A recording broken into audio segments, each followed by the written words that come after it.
नमस्कार, मैं समर भूमि रोहित शर्मा। 31 मार्च 26 को अमित शाह ने संसद में घोषणा कर दिया, सीपीआई माओवादी का सशस्त्र चीज जो है समाप्त हो गया। अब जो कुछ भी दिख रहा है आपको भूत दिख रहा है। जैसा कि भारत के गृह मंत्री अमित शाह ने साफ तौर पर कहा था 31 मार्च 2026 तक भारत से माओवाद समाप्त हो जाएगा। समाप्त हुआ है या नहीं हुआ है, यह बहस का मुद्दा जरूर हो सकता है, लेकिन इन दिनों सशस्त्र संघर्ष के पक्ष में और सशस्त्र संघर्ष के विरोध में दो अलग अलग सोच सीपीआई माओवादी के अंदर ही पनपे हैं। उन सोच का समर्थन एक तरफ वेणुगोपाल राव कर रहे हैं, दूसरी तरफ वे लोग कर रहे हैं जो कि सशस्त्र आंदोलन समर्थन में हैं और पार्टी को अपने संविधान के तहत आगे बढ़ाने के लिए कृत संकल्पित है। इसी बीच में एक नई चीजें सामने आई है और वो सामने आई है गणपति का बयान। आप चौंक गए होंगे। जिस गणपति को भारत की सरकार ढूंढ नहीं पा रही है, खुफिया विभाग एड़ी चोटी की जोर लगा रही है, फिर भी उनको ढूंढ नहीं पा रही है, पकड़ नहीं पा रही है, अफवाहों का बाजार बार बार गर्म करता है यह सरकार और उसकी गोदी मीडिया। ये गणपति पकड़े गए, गणपति सरेंडर कर दिए हैं, इसके बाद भी यह खबरें सच नहीं हो रही है, तो फिर गणपति का बयान कहां से आ गया? जी हाँ, गणपति सीपीआई माओवादी के तीसरे महासचिव थे और चौथे महासचिव बासव राज थे। अपनी अस्वस्थता के कारण गणपति ने सीपीआई माओवादी पद से 1918 ईस्वी में इस्तीफा देते हैं और उनके जगह पर बासव राज को स्थापित करते हैं, उनको चुनते हैं। बासव राज जल्दी ही महज 7 साल के अंदर 25 में उनकी शहादत हो जाती है, वो मृत्यु को गले लगा लेते हैं, लेकिन जबरदस्त मुठभेड़ के बाद ही वो शहीद होते हैं अपने 27 अन्य साथियों के साथ। गणपति फिर कहां गए और उनका बयान कहां से आ गया? तो सोशल मीडिया पर इन दिनों जो बयान तैर रहे हैं गणपति के, वह पुराने बयान उनके हैं। उन्होंने नया कोई बयान नहीं दिया है, लेकिन उन्होंने जो पुराने जमाने में, पुराने समय में जब वो महासचिव पद पर स्थापित हुआ करते थे, उस दौर में उन्होंने जो स्टेटमेंट दिया था, इंटरव्यू दिया था, उसी इंटरव्यू का एक हिस्सा इन दिनों सोशल मीडिया पर तैर रहा है, वायरल हो रहा है और जोर शोर से लोगों के बीच में उसका डिस्ट्रीब्यूशन भी हो रहा है। उसी हिसाब से अमित शाह बार बार भले ही कह दे कि माओवाद समाप्त हो गया है, लेकिन और माओवादियों के अंदर भी दो बहस चल रहा है, सशस्त्र संघर्ष के पक्ष में, सशस्त्र संघर्ष के खिलाफ में। तो इन दोनों के बीच में जो एक बहस वायरल हुआ है वो गणपति का है और वो सशस्त्र संघर्ष के पक्ष में उनका ये बयान तैर रहा है। उनका बयान क्या है और वो क्या कह रहा है, किस सवाल के जवाब में, इस पर आइए चर्चा करते हैं और जानने की कोशिश करते हैं कि ये बयान का असर भी क्या पड़ेगा इस देश में।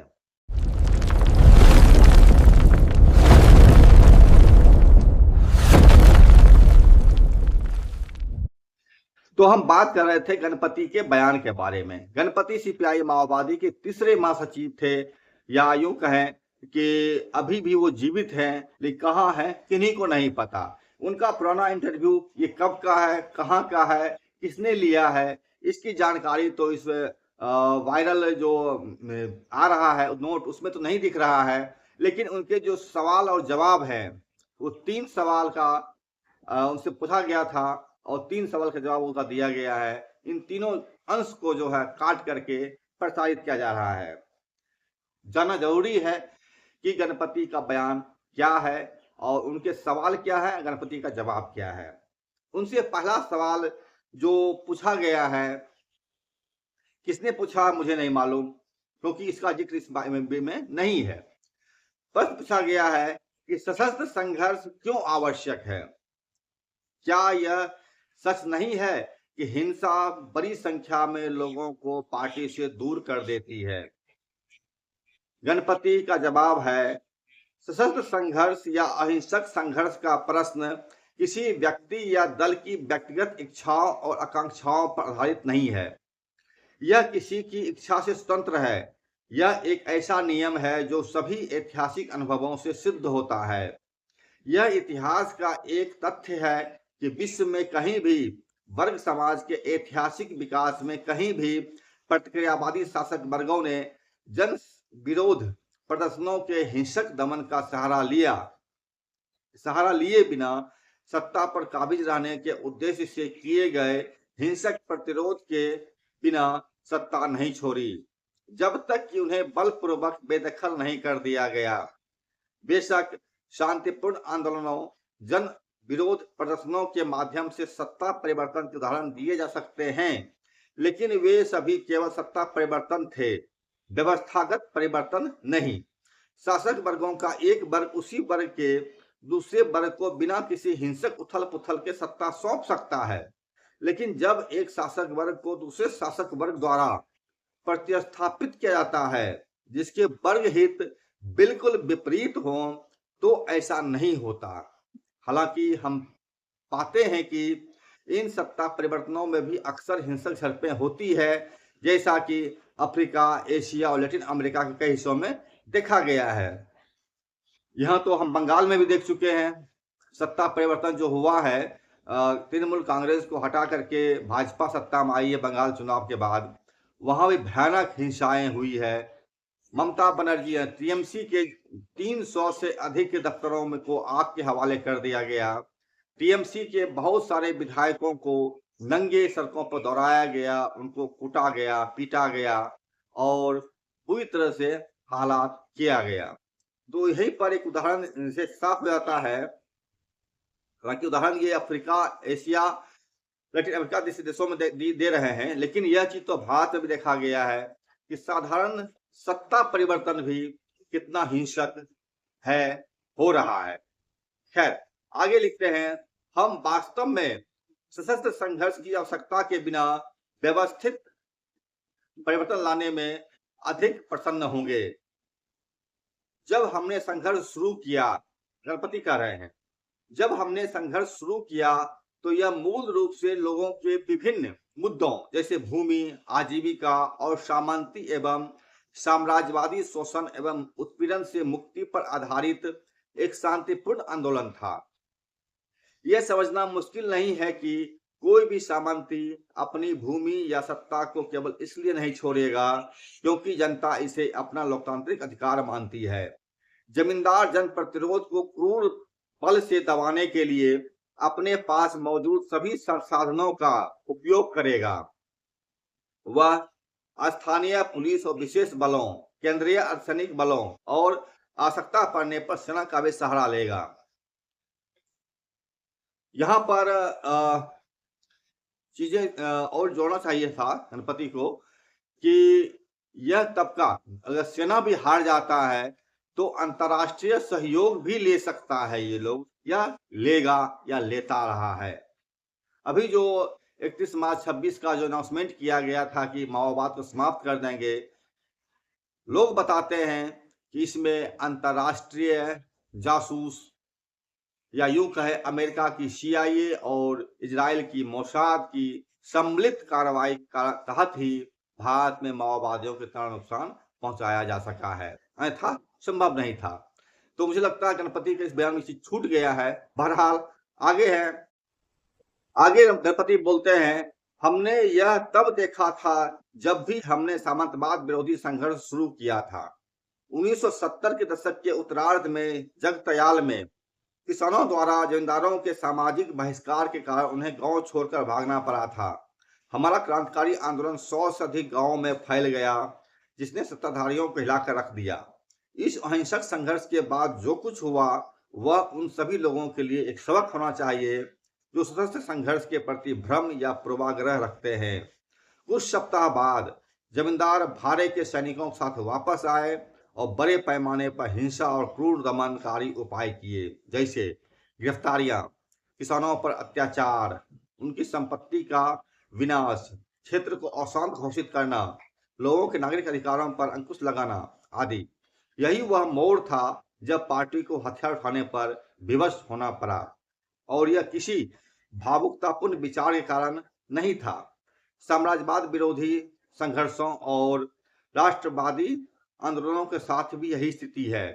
भला कौन अपना कीमती जीवन त्यागना चाहेगा और कठोर कष्टदायी जीवन जीना चाहेगा, जबकि जनता की मांगे जैसे भूमि, राष्ट्रीय आत्मनिर्णय और साम्राज्यवादी शोषण और उत्पीड़न से मुक्ति शांतिपूर्ण तरीके से की जा सकती है। सभी आंदोलन शांतिपूर्ण आंदोलनों से ही शुरू हुए, लेकिन प्रतिक्रियावादी शासक वर्गों के कृत्यों के कारण उन्हें सशस्त्र संघर्ष का रूप लेना पड़ा। इराक का मामला इस मामले का उत्कृष्ट उदाहरण है कि कैसे तेल के लिए अपने अतृप्त लालच को पूरा करने के लिए साम्राज्यवादियों द्वारा फैलाई गई बेलगाम हिंसा के कारण पूरी आबादी को हथियार उठाने पर विवश होना पड़ा। यही स्थिति फिलिस्तीन, कश्मीर या अन्य किसी भी स्थान पर लागू होती है। गणपति बोलते हैं, आपके प्रश्न का दूसरा भाग एक बड़ा भ्रम है। सशस्त्र संघर्ष के कारण कहीं भी जनता पार्टी से विमुख नहीं हुई है, बल्कि प्रभावी प्रतिरोध की कमी ही हतोत्साह का कारण बन रही। जहां भी राज्य ने अपना अत्याचार दिखाया है, दमनकारी सशस्त्र बलों को नष्ट और पराजित किए बिना जनता को एकजुट करना या उनमें विश्वास जगाना असंभव है। वास्तव में केवल हमारी गुरिल्ला टुकड़ियां ही प्रतिरोध नहीं कर रही हैं, जनता भी वीरतापूर्वक प्रतिरोध करने और पुलिस बलों के विरुद्ध पीएलजीए के सशस्त्र प्रतिरोध में सक्रिय रूप से समर्थन देने में महत्वपूर्ण भूमिका निभा रही है। खैर, बुद्धिजीवी अपने एकांतवास में बैठकर घटनाओं का विश्लेषण करते हुए चाहे जो भी सोचे और सिद्धांत दे, जमीनी हकीकत यही है। अगला प्रश्न पूछता है, ये जर्नलिस्ट है या कौन है पता नहीं, लेकिन जर्नलिस्ट ही होंगे। प्रश्न इनका है, अहिंसक तरीके से विरोध प्रदर्शन क्यों नहीं किया जा सकता? गणपति जवाब देते हैं, आपको सवाल को दूसरे तरीके से पूछना चाहिए। आपको प्रतिक्रियावादी शासक वर्गों, बड़े जमींदारों, बड़े व्यापारिक घरानों, साम्राज्यवादी बहुराष्ट्रीय कंपनियों, शक्तिशाली भारतीय राज्य और उसकी सशस्त्र सेनाओं, राज्य पुलिस और नौकरशाही से पूछना चाहिए कि क्या वे कभी सुनेंगे भी कि वे शांतिपूर्ण तरीके से विरोध प्रदर्शन करने की अनुमति क्यों नहीं देते? वे हड़ताल करने की हिम्मत करने वालों को क्यों पीटते हैं, गिरफ्तार करते हैं, यातना देते हैं और मार डालते हैं? वे हड़ताल करने वाले श्रमिकों और कर्मचारियों की सेवा समाप्त कर देते हैं। वे बिना किसी उकसावे के शांतिपूर्ण मार्च, धरने और सभाएं करने वाले लोगों पर गोली चलाने के लिए अपने भारी की पुलिस, सीआरपीएफ और सेना क्यों भेजते हैं? वे खाकी गिरोहों को महिलाओं के साथ बलात्कार करने, संपत्ति नष्ट करने, भारतीय संविधान के सभी प्रावधानों का उल्लंघन करते हुए फर्जी मुठभेड़ करने की अनुमति क्यों देते हैं? और मानवता के खिलाफ इन सभी अपराधों के लिए उन्हें क्यों बरी कर दिया जाता है? वे कलिंगनगर, नंदीग्राम, अरवल, इंद्रावल्ली और ऐसे ही कई बर्बर कृत्यों को क्यों अंजाम देते हैं? कश्मीर में लापता लोगों के खिलाफ शांतिपूर्ण प्रदर्शनों को न सिर्फ नजरअंदाज किया जाता है, बल्कि उन पर इतनी क्रूरता से हमला क्यों किया जाता है? मणिपुर में क्रूर सशस्त्र बल विशेष अधिकार अधिनियम एपीएस को लागू करना क्यों जारी है, जबकि वास्तव में भारतीय सेना और पुलिस बल ही लोगों पर अत्याचार कर रहे हैं? जैसा कि मनोरमा बलात्कार का मामला स्पष्ट रूप से दर्शाता है। क्या आप खाकी या जैतून के हरे रंग की वर्दी पहने गुंडों द्वारा प्रदर्शनकारियों की बेरहमी से पिटाई को भूल सकते हैं, जिसमें उनके सर फोड़ दिए जाते हैं और गंभीर रूप से घायल होकर गिरने के बाद भी उन्हें बख्शा नहीं जाता? विश्व में कहीं भी किसी भी शासक वर्ग ने जनता को भूमि और उत्पीड़न से मुक्ति जैसी बुनियादी मांगों को शांतिपूर्ण तरीके से पूरा करने की अनुमति नहीं दी है। यहाँ तक कि तथाकथित लोकतांत्रिक राज्य भी इसकी अनुमति केवल तभी देते हैं जब इससे यथास्थिति उनके शोषण और अत्यधिक लाभ संचय को कोई खतरा न हो। अहिंसा और कर्म शोषक वर्गों के वैचारिक आधार पर भ्रामक नारे हैं, जिसका उपयोग वे जनता पर अपने हिंसा और प्रभुत्व को बनाए रखने के लिए करते हैं। यहाँ पर एक चीज जोड़ना चाहेंगे हम, जिस तरह से नोएडा में मजदूरों के आंदोलन हुआ था, जिसमें वो 10,000 12,000 की सैलरी पा रहे थे, उसको बढ़ाने की माँग कर रहे थे। और उनको जिस तरह से उन पर हिंसा की गई, उनके सैकड़ों लोगों की गिरफ्तारियाँ हुई है और उनको पाकिस्तानी एजेंट, चीनी एजेंट, देशद्रोही का तगमा लगाया गया। यहाँ तक कि उसका कोर्ट भी इसको मानने से इनकार कर दिया। इतनी खुली हुई चीज़ें थी। इसके बाद भी दमन का जो लेवल था, वो आप देख सकते हैं। सवाल इस चीज़ को गणपति भी कुछ इसी तरीके से चीज़ों को उठा रहे हैं यहाँ पर। खैर, आगे लिखते हैं, बोलते हैं गणपति, सबसे पहले तो कोई भी अपनी समस्याओं को हल करने के लिए सीधे हिंसक तरीकों का सहारा नहीं लेता है।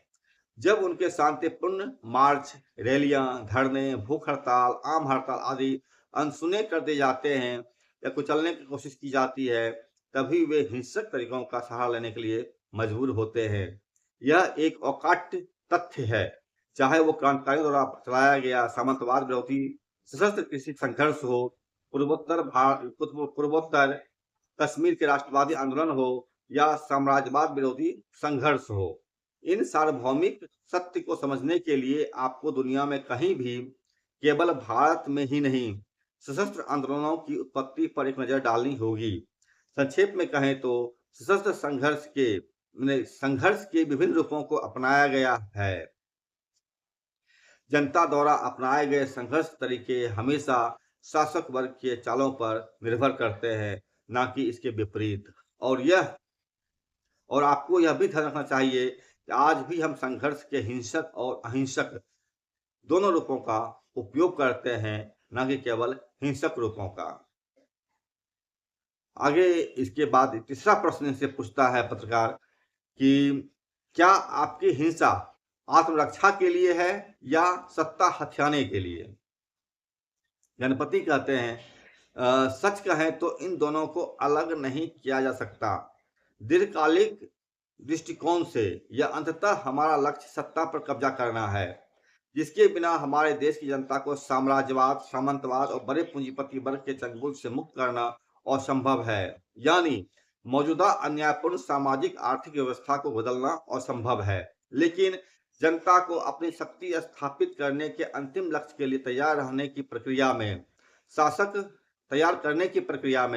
शासक वर्ग, पार्टी, जनता और पूरे क्रांतिकारी आंदोलन पर क्रूर दमन कर रहे हैं। इसलिए जनता को आंदोलनों में संगठित करने के दौरान हमें शुरुआती चरण से ही आत्मरक्षा के लिए हथियार उठाने के लिए विवश होना पड़ता है और अपेक्षाकृत लंबे समय तक हमारा युद्ध इसी स्वरूप का रहेगा। और इस चरण में हमारे सभी सामरिक जवाबी हमले और अभियान आत्मरक्षात्मक युद्ध के हिस्से के रूप में देखे जाने चाहिए। यह एक सीपीआई माओवादी के पूर्व महासचिव या कहें तीसरे महासचिव गणपति का बयान है, जो उन्होंने एक पत्रिका को या एक पत्रकार को इंटरव्यू देते हुए उन्होंने कहा था। इसमें इन्होंने दो चीजें काफी स्पष्ट किया है और वह स्पष्ट यही किया है कि शासक वर्ग ही हमेशा तय करता है जनता संघर्ष का कौन सा रास्ता अपनाए, हिंसक या अहिंसक। आप अगर एक घोर अहिंसक व्यक्ति जो कि फुनसुक वांगडू फिल्म के नाम से ही कैरेक्टर के नाम से प्रसिद्ध हुए थे, जिसे सोनम वांगचुक कहते हैं। सोनम वांगचुक शांतिपूर्ण तरीके से धरना दे रहे थे -2 डिग्री सेल्सियस पर या 5 डिग्री सेल्सियस पर। इसके बाद भी भूख हड़ताल कर रहे थे, वो अनशन कर रहे थे अपनी मांग के समर्थन में। इसके बाद भी पुलिस सीधे गई और उनके 4 साथियों के जो अनशन पर बैठे हुए थे, सीधे सर में गोली मार दी, छाती में गोली मार दी और मार डाला उनको, 4 व्यक्ति को। खुद सोनम वांगचुक को उठाकर तिहाड़ जेल में बंद कर दिया गया। 6 महीना रहने के बाद उनको जेल से किसी तरह से रिहा किया गया। सवाल उठता है कि जब आप एक अहिंसक चीज को भी आप बर्दाश्त नहीं कर सकते हैं, तो फिर लोग कैसे आप हथियार ना उठावे। छोटी छोटी बातें, चाहे पानी का सवाल हो, बिजली का सवाल हो, आप देख पा रहे हैं कि किस तरह से बिहार में या कई जगह जमीन छीना जा रहा है, लोग घर उजाड़े जा रहे हैं।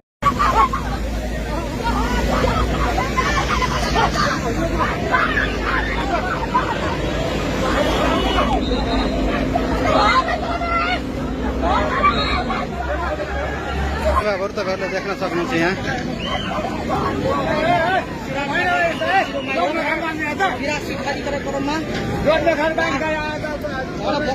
समाधान भइरहेको दृश्य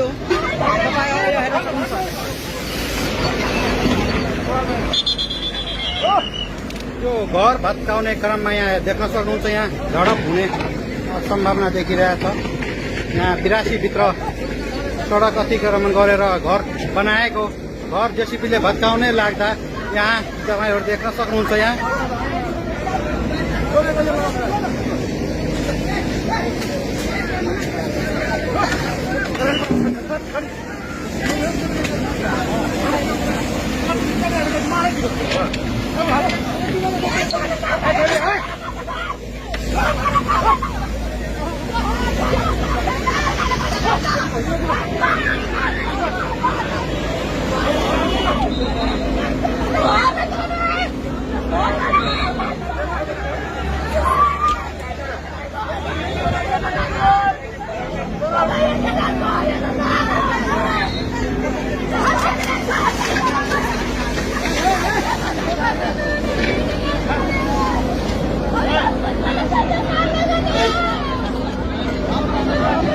मकान तो होता है। जब मकान है तब बेचते है।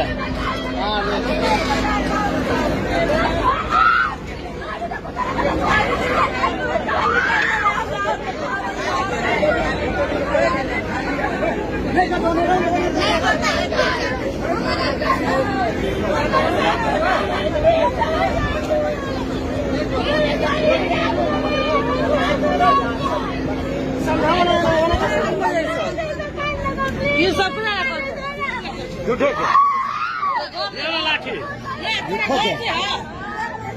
घर हो कि नहीं हो? 2 कट्ठा जमीन है किरमन तोरा घर हो कि नहीं? घर हो कि नहीं?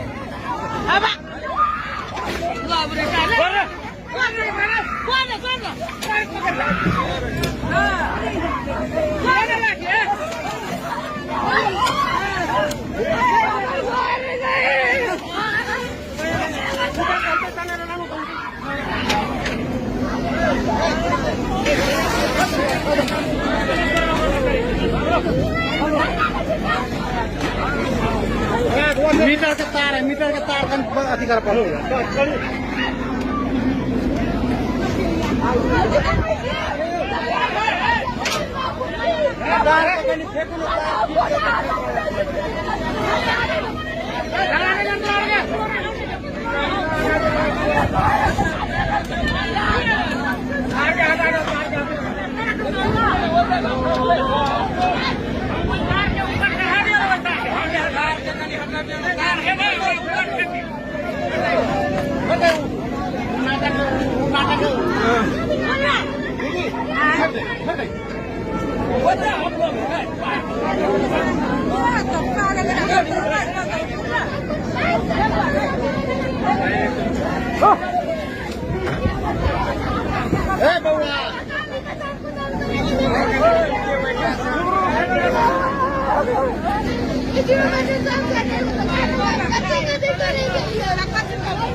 सरेआम लोगों को एक बर्बरतापूर्ण तरीके से पिटाई की जा रही है, चाहे वो अस्पताल हो या फिर सड़क हो।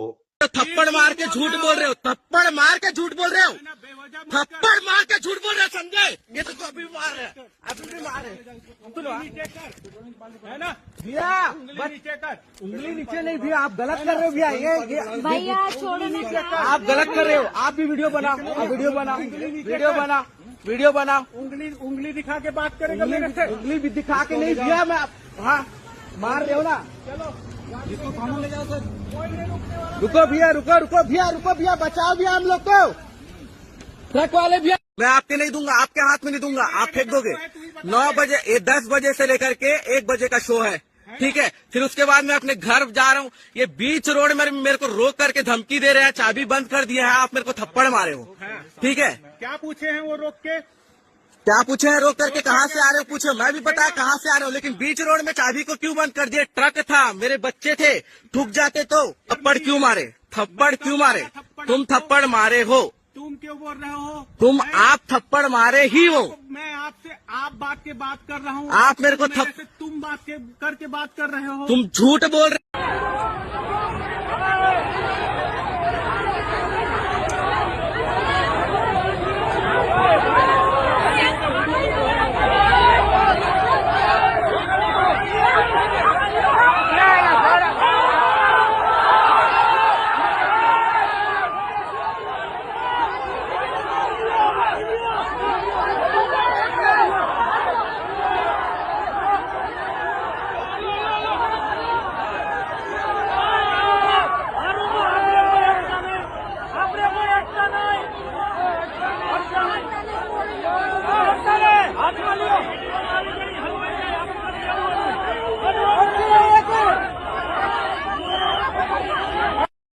जब तक एडीएम को मैं जेल नहीं भेजूंगी, मैं भी चैन से नहीं सोऊंगी। चाहे मुझे जो करना पड़े मैं करूंगी, मुझे जहाँ जाना पड़े मैं जाऊंगी, ठीक है। मेरा एक एक सामान उस एडीएम नपुंसक नालायक को बोलने का तमीज नहीं है, उस एडीएम को, ठीक है। उसके घर में माँ बहन नहीं है, एडीएम के घर में। मुझे धक्का दिया है, मुझे गाली दिया है, मुझे वो टच किया है। इसको अरेस्ट करके लेके जाओ। मेरा कसूर क्या है? अपना पेट पालना कसूर है इंसान को। नौकरी क्यों नहीं देती सरकार? नौकरी दे। कोई शौक नहीं है मुझे रोड पे इस धक्कर खाने का। पूरा पटना में इंक्रोचमेंट है, पूरे दुनिया में इंक्रोचमेंट है। ऐसा कोई भी गली नहीं है जहाँ पे इंक्रोचमेंट नहीं है। मेरे दुकान के 10 कदम आगे इंक्रोचमेंट है, लेकिन जो एडीएम है नगर निगम का और एसडीएम है या फिर कमिश्नर है नगर निगम का, उसको सिर्फ मेरे दुकान से प्रॉब्लम है। क्यों? खुद मर्द होके नहीं कमा रहा उतना, इसलिए मैं औरत होके कमा रही हूँ, तो उसको चूड़ी पहन के बैठा हुआ है वो नपुंसक। मेरा सूचना विभाग से एक एक सामान जब्त कर लिया है। अगर मेरा एक भी सामान चोरी हुआ तो एडीजीएम जेल जाएगा, एडीएम जेल जाएगा। और मैं औरत, मैं नताशा, ठीक है, मैं साथ में बोल रही हूँ, जब तक एडीएम को मैं जेल नहीं भेजूंगी, मैं भी चैन से नहीं सोऊंगी। चाहे मुझे जो करना पड़े मैं करूंगी, मुझे जहाँ जाना पड़े मैं जाऊंगी, ठीक है। मेरा एक एक सामान उस एडीएम नपुंसक नालायक को बोलने का तमीज नहीं है, उस एडीएम को, ठीक है। उसके घर में माँ बहन नहीं है, एडीएम के घर में। मुझे धक्का दिया है, मुझे गाली दिया है, मुझे वो टच किया है।